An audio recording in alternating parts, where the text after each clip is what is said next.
J'ai Sandrine Genet, vous êtes conseillère en gestion de patrimoine Cara Capital. Pascal Bossan conseil et bien sûr Florentine qui va revenir pour le mot de la semaine et pour nous répondre à toutes les questions. Alors, je voudrais revenir quand même parce qu'on a parlé tout à l'heure dans la partie précédente de où investir en 2013. Ce qui m'a frappé, c'est que quelque part, ça fait 4-5 ans qu'on dit livret A, il faut rien faire, il faut rester aux abris. Et finalement, on n'a pas eu tort. Hein. Et là, vous dites, Pascal Bossan, il faut repartir, il faut prendre un peu de risque. Oui, c'est vrai que nous, on écoute les avis des différents gérants avec lesquels on travaille, qu'on a l'habitude de conseiller. Et c'est vrai que là, pour le coup, on a une certaine unanimité à la fois sur les actions européennes et sur les actions émergentes. Donc, si on veut le faire de manière prudente, on peut. Revenir sur les actions via des fonds flexibles où le gérant pourrait être très réactif. Donc c'est pas 100% de risque, c'est des gens confier de l'argent. On rappelle les fonds flexibles, on confie de l'argent à des gérants qui eux-mêmes font une allocation, c'est ça? Voilà, mais en tout cas ces gérants aujourd'hui de fonds flexibles sont plutôt optimistes. Sandrine, vous y allez aussi? Enfin, je veux dire, vous conseillez aux gens de prendre un petit peu de risque maintenant? Oui, enfin, effectivement. Après, il faut bien déterminer sur quel support on va aller. On parlait tout à l'heure des obligations corporate, donc des obligations d'entreprise. Il y a des obligations sur les entreprises qui sont non notées, hein, donc ce qu'on appelle le haut rendement, qui peuvent permettre d'avoir de meilleurs rendements que d'aller sur du fonds euro, par exemple, qui aujourd'hui rapporte plus rien de toute façon. Hein. Enfin, je veux dire, ça diminue de façon... Ouais, il rapporte plus rien, mais on disait 3%, c'est très bien, et puis on a la sécurité. Enfin, quand on a 2% d'inflation, ça devient vraiment minime. Non, mais c'est un autre discours, mais c'est bien. Enfin, c'est un changement. C'est peut-être pour ça qu'on a cette ambiance qui est un peu moins morose. Alors, on va pour les questions. Je projette de vendre cette année un appartement sur lequel je devrais avoir une plus-value de 120 000 euros. Bravo, monsieur ou madame, c'est formidable. Vais-je être concerné par l'abattement de 20% sur l'impôt sur les plus-values, Sandrine? Alors c'est une bonne question. L'abattement de 20%, effectivement, il avait été voté dans la loi de finances. Et puis ça fait partie des mesures qui ont été retoquées par le Conseil constitutionnel. Alors c'est pas cette mesure exactement qui a été retoquée, mais en attendant, toute la mesure est partie à la poubelle et avec les 20% d'abattement. En revanche, il y a un impôt supplémentaire exceptionnel sur les plus-values dépassant 50 000 euros. Donc là, puisqu'on est à 120, on dépasse, qui va être de 3%. Alors c'est un impôt qui est progressif, ça dépend du montant de la plus-value. Là, en l'espèce, c'est 3% qui vont s'ajouter à la plus-value normale. Donc mauvaise nouvelle, pas d'abattement de 20%. Bon, ça, c'est pas très sympa de votre part. Non.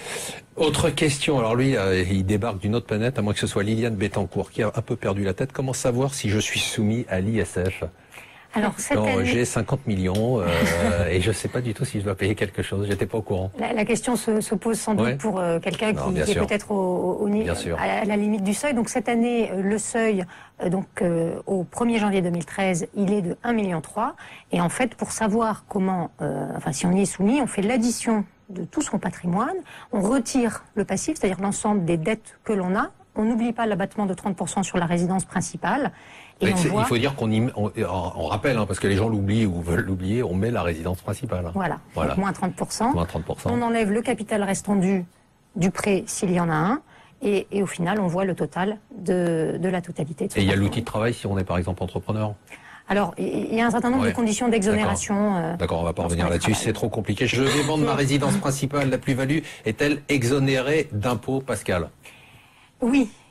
Elle l'est toujours, ça fait partie des rares niches d'exonération. Ça aurait pu ne pas être le cas, mais aujourd'hui, je vends ma résidence principale, quel que soit le montant de ma plus-value, même si elle est considérable, eh bien, je ne paierai 0 impôt. Alors Florentine, c'est la période des rendements pour les compagnies d'assurance vie. Quel est le rendement moyen de l'assurance vie en 2012? Il y a un rendement moyen ou c'est chaque compagnie d'assurance?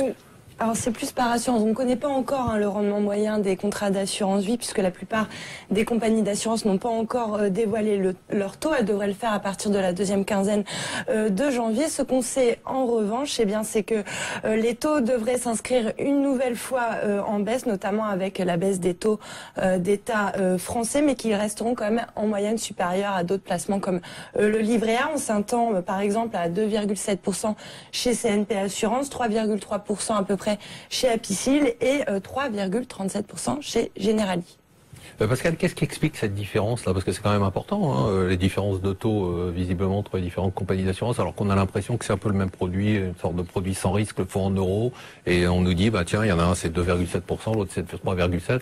Est-ce qu'ils font un peu ce qu'ils veulent dans ça? Alors, il y a plusieurs choses. D'abord, il y a de l'ancienneté du fonds en euros. Celui qui va avoir des obligations anciennes avec des rendements un peu plus élevés, c'est une des explications. Deuxièmement, on peut avoir des fonds en euros qui mettent plus ou moins d'obligations d'entreprise ou d'immobilier ou d'actions. Donc on peut avoir des répartitions quand même relativement différentes entre les compagnies d'assurance. Et puis la gestion des réserves. Donc les compagnies d'assurance peuvent mettre plus ou moins de réserves. Donc il faut bien choisir, quoi. Ah oui, oui. Il ne faut pas se dire je prends un fonds en euros et finalement j'aurai toujours la même chose. Oui, absolument. Alors, une des solutions, pardon Marc, ça peut être aussi à la base d'avoir déjà 2 ou 3 contrats pour essayer de piloter et choisir les meilleurs fonds. Alors du coup, j'ai une question justement sur les fonds en euros. J'ai entendu parler de fonds en euros immobiliers, c'est intéressant. Quelle différence avec les fonds en euros classiques, Sandrine? Oui, alors c'est vrai que c'est quelque chose qui est arrivé récemment. Ça permet en fait aux assureurs de booster un peu des taux de fonds euros qui depuis plusieurs années sont à la baisse. En fait, dans un fonds euro, en fait, il y a des actions, des obligations, il y a de l'immobilier. Bon, donc eux, on met une partie immobilière qui est plus importante. En moyenne, c'est plus de 50%. Ça peut aller jusqu'à 100% quasiment. Ça peut aller jusqu'à 100%. Ouais. Donc un fonds en euros immobilier, c'est en fait de l'immobilier. C'est un fonds en euros, c'est-à-dire ça a les mêmes caractéristiques avec un effet cliquet, comme on dit, puis une garantie du capital, mais la partie immobilière va permettre de donner de meilleurs rendements. En revanche, il faut pas forcément sortir comme ça du fonds euro classique pour aller vers le fonds euro immobilier. C'est vraiment un outil de diversification en fait. Mais les fonds qui permet euros, d'avoir, on a pu avoir 3,80 je crois à peu près l'année dernière. Ouais, quand on vous écoute, on a l'impression que c'est quand même un peu un fourre-tout quoi. Globalement. Mais le fonds euro en fait c'est un produit qui est mal connu des Français, parce qu'on se dit c'est sécuritaire. C'est comme la 11-10, c'est comme le livret A, mais version assurance vie, c'est pas ça du tout. Dedans, il y a des obligations, notamment des obligations d'État, ce qui a posé l'année dernière de grosses inquiétudes sur ces fonds, puisqu'il y avait des obligations d'État grec, d'État espagnol, etc. Donc il y avait des inquiétudes. C'est en fait une espèce de cuisine interne que fait l'assureur pour permettre de sortir un taux. Et c'est vrai que la partie immobilière aujourd'hui, elle permet de. Ce qu'on va faire, alors je dis pour ceux qui nous écoutent et qui, ça me donne une idée, la semaine prochaine, on va faire une spéciale fonds en euros, voilà. Parce que je ne comprends pas très bien ce qui se passe là-dedans, donc on va demander à des assureurs. J'ai un patrimoine supérieur au seuil de l'ISF, comment dois-je procéder pour le déclarer? Vous êtes la spécialiste de l'ISF, Pascal? Alors, ce à quoi il faut faire attention, c'est qu'il ne faut pas attendre que le formulaire arrive chez nous. En fait, c'est vraiment une démarche absolument spontanée de la part du contribuable. Et donc, il faut se manifester pour déclarer. Donc, on fait la photographie de son patrimoine au 1er janvier. Depuis l'année dernière, en fait, lorsqu'on a un patrimoine inférieur à 3 millions, donc compris entre 1,3 million et 3 millions, la déclaration ISF est intégrée dans le formulaire de la déclaration d'impôt sur le revenu. Donc, il ne faut pas oublier, lorsqu'on fait sa déclaration d'impôt sur le revenu, si on est soumis à l'ISF, de rajouter ce paragraphe sur l'ISF. Florentine, on va finir par le mot de la semaine. J'aime bien commencer par la semaine, finir par la semaine. C'est quoi le mot de la semaine? L'emploi. Oui, c'est le défi à relever, que dis-je, c'est la priorité absolue de 2013. On a beaucoup de questions sur ce sujet-là. Vous savez, le taux de chômage vole de record en zone euro avec 18 millions de chômeurs. La France, bien sûr, n'échappe pas à la déprime avec 19 mois de hausse continue du chômage, plus de 3 millions de chômeurs. Donc, tous les signaux étaient rouges. Donc l'enjeu crucial pour cette rentrée, bien c'était l'amélioration de la compétitivité des entreprises. On en a parlé en première partie d'ailleurs, et pour y parvenir, donc les partenaires sociaux avaient jusqu'à vendredi soir pour trouver donc un accord à la fois sur la flexibilité en facilitant les licenciements et sur la sécurisation de l'emploi. Et puis le dialogue social n'étant pas notre point fort, c'était quasiment impossible, et pourtant on aurait tort d'être mauvaise langue puisque les négociations avancent. Et oui, le patronat donc qui vient d'accepter le principe d'une taxation et en échange, il y aura bien sûr une contrepartie, à savoir donc l'allègement de charges pour ceux qui embauchent en CDI.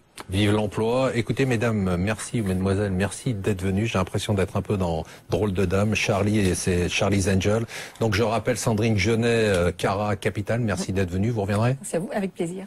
Pascal, merci d'être venu. Pascal Bossan Conseil, vous reviendrez aussi? Avec plaisir. C'est vraiment sympa. Florentine, vous reviendrez ou pas? Je sais pas. Vous allez réfléchir.